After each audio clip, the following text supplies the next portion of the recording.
Hey everybody, welcome to this week's Q&As. I wanted to thank everybody who chimed in about the audio test from last week. I really appreciated it, and for this week I'm just going to go back to the normal way, but I want to keep working on that because I feel like I was close and onto something, but I probably need the stream professor to come on and teach me what the heck I'm doing with this. So anyway, let's jump in and see what we got this week. Billy Retro Gamer has a bunch of retro consoles that they use via composite video and a RetroTINK 2X Pro, and they also stream via a Linux computer which can stream 720p 60 pretty consistently. They'd like to keep using composite video, but would also like to improve the image quality when streaming and would like some tips. So I have an easy one for you that you could start with, and not all capture cards are compatible. You mentioned using the AverMedia Live Streamer Capture 4K, which I haven't used that one specifically, but give this a try first just to see. Set your RetroTINK to pass-through mode so that it sends 240p to your capture card. And that's probably going to be something like 1280 by 240 or 1920 by 240, whatever it might be, but send that signal. And then use point scaling. So you have to right-click on your capture card, scale, point scaling to scale that from 240p to 720p. So what you'll end up getting, and you'll have to still mess with it, there's going to be some cutoff that you'll have to just readjust and things like that, and you might have to squish the image back together depending on how it reads it or not, but all of this stuff is totally doable in OBS, and it would take longer for you to figure it, or it would take longer for me to explain it than it would for you to figure out how to do the resizing. It really is that easy. But that could be a free and easy way to bump up the quality, because instead of line doubling and then letting OBS stretch that 480p image to 720p, you're basically running 240p and sharp scale line tripling directly to the native resolution of your stream. So it'll take a little bit of tweaking just because of the way 240p out with HDMI works, but that should be a free and easy way to kind of make this look a little bit better. Now, you could use a different type of scaler like the RetroTINK 5X, but you're still, the advantages that you would get there are an improved comb filter and some different scaling options, but you're still using composite video, which is slightly a noisier format. Well, a lot noisier than RGB, slightly noisier than S-video, even with a good comb filter. So the solution that I would have liked to have told you to use, which you can for two of these consoles, doesn't exist yet. And I want to keep talking about it so somebody will eventually just freaking listen to me and make them. I wish I made stuff. I would have made these 7 years ago and probably would have been dominating the cable output market here. But here's what I really strongly think we need, which I've talked about before. We need a device that's like that PlayStation 1 breakout box that you could plug into the multi-outs of these consoles that break out composite, S-video, RGB, basically any signal that's on the multi-out, break that out. And if that existed, which you can get one for the PC Engine, you can buy the engine block. That's designed by Renee from DB Electronics, really high quality piece of equipment. You could also get that PlayStation 1 adapter, and you might be able to use that Saturn cable that I talked about, but you'd have to worry about splitting the image properly, or getting sync some other way. But basically, what I really want is a device like that PS1 adapter that breaks this out. So you could run composite video, or I guess S-video if the console allows, directly into a CRT to get a legit, old school, accurate gaming experience, which composite on a CRT looks freaking awesome. And then take the RGB output, or S-video if that's all the console could handle, and put that through your scaler. And I think that would be a huge, huge advantage for people who either want to stream in higher quality but then play in composite, or for people that just kind of like all of the signals. I've talked a lot about how whenever I play 2D games on the Saturn, I really love RGB, but some of the 3D graphics games, depending on the game and your taste, but definitely games like Nights into Dreams, I honestly think look better with composite because of the blending. So that doesn't exist. I'm going to keep talking about it until somebody finally steps up and starts making these things high quality with no interference added and all that stuff. But I think that would truly be something that will work. Now, I think there's a few other random adapters. There is that Humble Bazooka one for the Jaguar, and I think there's a couple others. But for the consoles you mentioned, other than do-it-yourself solutions that I've seen posted on GitHub, there's nothing you could just buy. So I would honestly start by just trying the different scaling in OBS. Maybe your capture card's not going to be compatible. Maybe it's going to be too sharp for composite, but that's a free thing that's only going to take a few moments of your time. And then kind of go from there and see what you want to do. And also decide what you didn't mention what you're gaming on. So are you doing what I thought in gaming on a CRT? Are you just using your OBS window? Do you have a flat panel that you're using and you're splitting the HDMI output? Because if you are gaming on a flat panel, going to the RetroTINK 5X is definitely something that's worth it, because you're just going to get so many other options. Now, Billy Retro Gamer also mentioned those new OSSCs that are being teased that have composite video input. Those are from Bitfunks, that clone company that steals from the community. They have also stolen the Core U transcoder. They've reverse engineered it, and they've tried to put the two together, but unless they work out a really good comb filter and ways for those to interface properly, then not only are you going to be supporting a clone company if you buy it, it's probably going to be a piece of shit like most of the other things Bitfunks makes. So no, strongly recommend not doing anything related to, or not buying anything related to that company whatsoever. And you know, the Tink 2X Pro is a great device, so you're probably fine with that. But if you are gaming on a flat panel as well, the Tink 5X is going to be a pretty significant upgrade for you. So I think that would be worth it. Tony Shadwick posted a picture of 3 devices that were up for sale: a DAC, an equalizer, and an amp, all from the company Schiit that I highly recommend. And Tony posted this just to prompt me to say the words "shit stack" out loud. And since I'm basically just a child in an adult's body and still think farts are funny, you damn right I'll say it for you. Green Devil wants to know if I have any tips for cleaning rust and gunk off the internal metal shielding of consoles.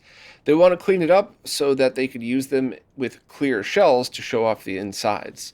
So that right there is going to be where the answer might be a little complicated. So if you were somebody who just wanted to pull apart your original console, clean the heck out of it, and you found that the metal shielding was rusty, using sandpaper or whatever methods of removing rust that you were used to just get rid of that, and then putting some kind of coating over it to make sure that the rust doesn't come right back, then that would be my answer. But that could mess up the look of things. So you might want to look into car restoration videos or stuff like that. Like, how do people polish the rust off of metal and then try to keep it looking nice? Do you take something like a Dremel and a polish pad and just polish the entire piece so you have a really shiny, not chrome, but like shiny metal look to it? That's something you could do that might take forever. You could, of course, just take the metal shielding off and leave it off for most consoles. Some you need them on, like the Dreamcast and the PC engines. I think the TurboGrafx as well, because they use the shielding as part of the ground plane. So that's kind of an interesting one, and I'd love to hear what anybody in the comments thinks about this, because I always recommend checking the Ammo NYC YouTube channel. They're great car detailers, and I posted on Twitter the other day a picture of the spray that they use when removing rust, and no one really, everyone who responded had their own method of doing it, but they didn't find exactly where to buy the exact stuff that Larry uses. I'd still really like to know the answer to that, by the way. But really, I guess it doesn't matter as long as it works. I just, I have trust issues. I'm a nerd. That part of my job is to find problems in things. So unless somebody that I trust recommends it, and somebody that I've seen their work, then I just got trust issues. What can I say? But yeah, I'm sorry I'm not too much of a help with this one, but hopefully I can at least sort of point you in the right direction. Oliver Clear wants to know if I have any recommendations for magnetically shielded subwoofers to pair with the front and center speakers from Ascend Acoustics that are magnetically shielded. Unfortunately not, and in fact, when I contacted Dave from Ascend Acoustics, he said that he didn't make any, and kind of his response kind of made him seem that it was strange that I was even asking, so that was weird. I did kind of try to look for other options, and I found that you could probably build your own, but now you're starting to get into pretty expensive territory, and that's why I just stuck my subwoofer in the opposite corner of the room. Now, I did have a friend reach out, I think years ago, and then remind me once again after that video came out that a long time ago they had a subwoofer that was far away from their CRT, and they had just gotten the stereo, and they started noticing weird discoloration on their TV, back when CRTs were still just the main thing to use, and it took them a while to figure it out. And then they realized that the subwoofer many feet away from the TV is what was causing the interference. And they ended up having to, like me, put it on the opposite side of the room altogether.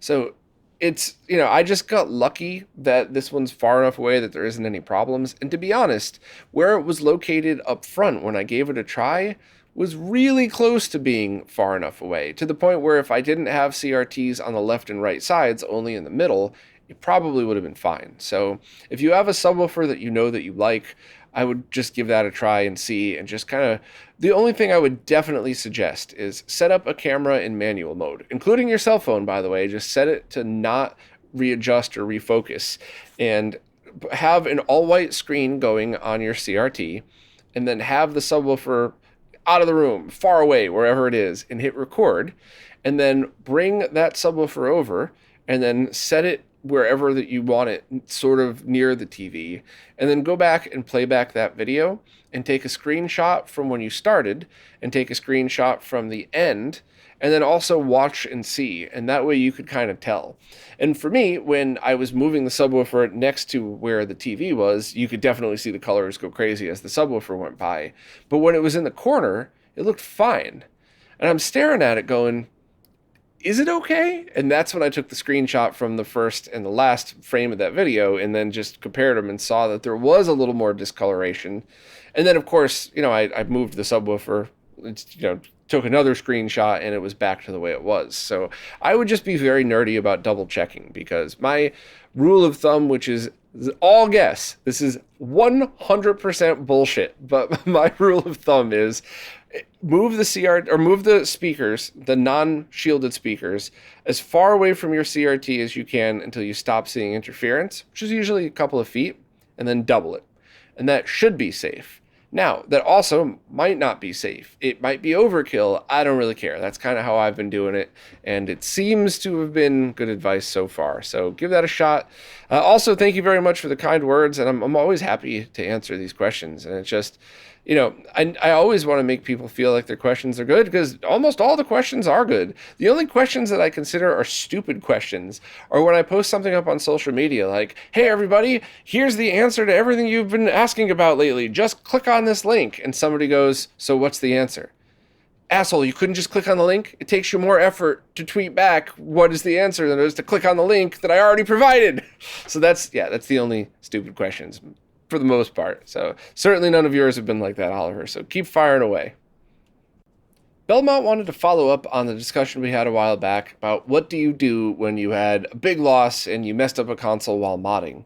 And Belmont said they kind of took a step back and did a few simpler projects and then went back to the Xbox 360 and got it working again.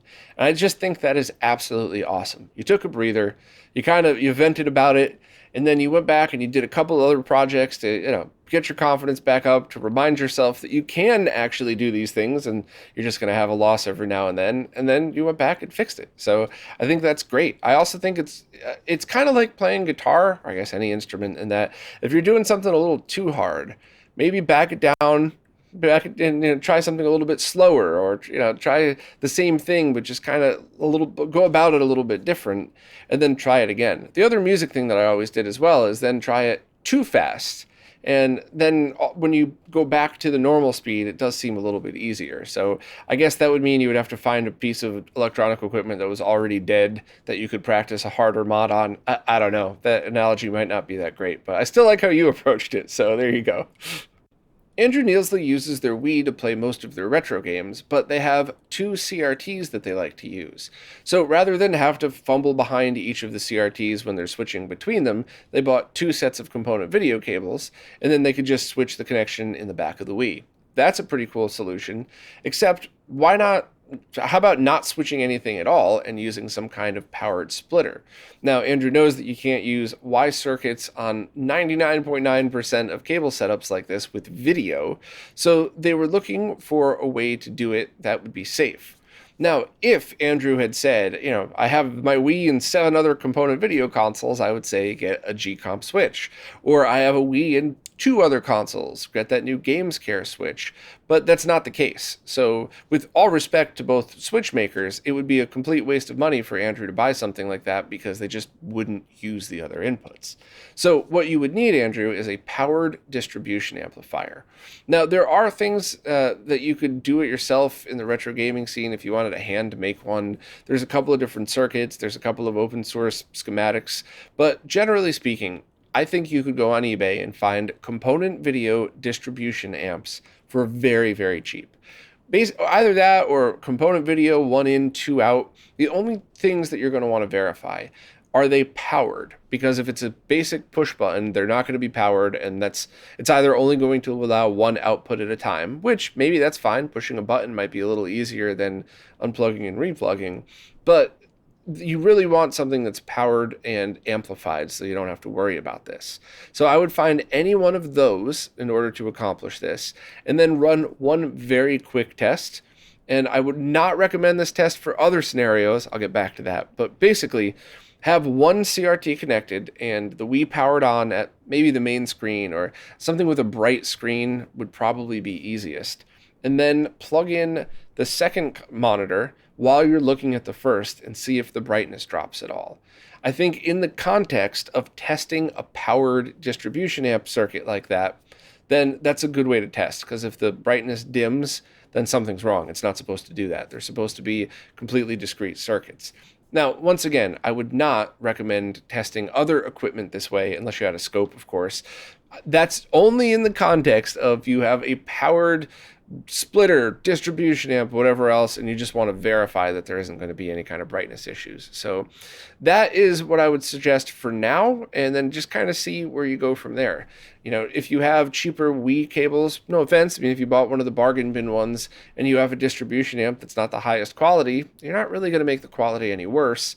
But if you bought some shielded HD Retrovision Wii cables and you bought the thing that you bought turns out to be not that great quality, you would see a drop in image quality. So start with the cheapest one you could find and go from there. And hopefully it'll just work and you'll only be out $20 or something like that. But please follow up and let me know how it went.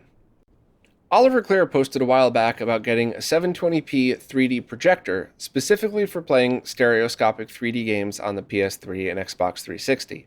Recently, they found one on eBay that they think could be good, an Optima GT750 short throw projector. On the plus side, contemporary reviews from 2011 note that it's a great projector for 3D gaming, and the seller's only asking about $100 for it. But on the downside, the seller says there are white spots on the projection and they're spreading. Apparently, the owner fitted a brand new lamp that hardly has any use, but this did not fix the problem. They think replacing the DMD chip would fix it.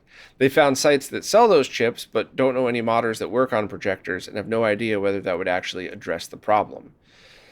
Yeah, this is going to be a tough one for you. This is one of those things where money is going to be, in my opinion, the deciding factor, right? If you were spending $1,000 on that, I would say, forget it. Get the BenQ projector I have. It's awesome. You're going to love it. The only hitch is for 24p. You're going to want to set everything to 60p, but that's nothing to do with gaming. And it'll scale 1080p or 720p fine, but you're not talking about $1,000. You're talking about $100.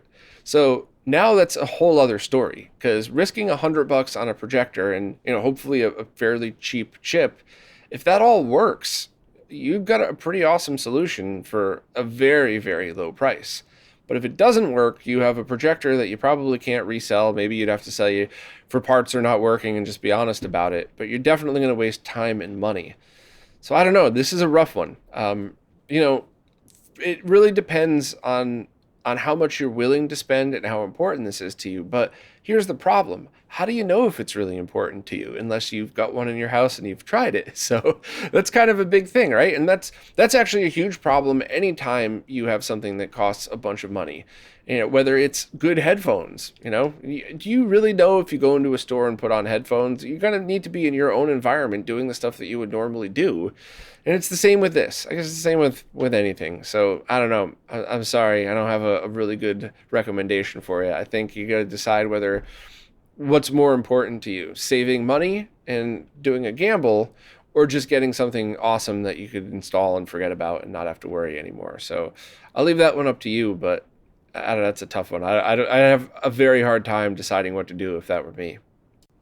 Well, that's it for this week. Kind of a shorter one than usual, but that's totally fine. I just like doing these, and I take as much time as I feel like needs to be taken for each answer. So some of these go over an hour, other of these are only about 20 minutes like now. And to be honest, it is what it is. I like to make sure that I feel like I did a good job with it, and I don't really care how long it goes. So hopefully I don't ramble too much in these things. But anyway, if you want to participate in these Q&As, ask any question you want anywhere that you support. Just please do it in the latest Q&A post, because the way these services work, I can't really figure out what's an old question on a new post, or a new question on an old post, I mean. And I always like scrolling through in real time like you saw today, just like we're kind of sitting here hanging out. Anybody who supports is eligible, though. It just so happens the past few weeks, only questions have been on Patreon, which that's cool. But anyway, thank you all so much. I really appreciate it, and I'll see you next week.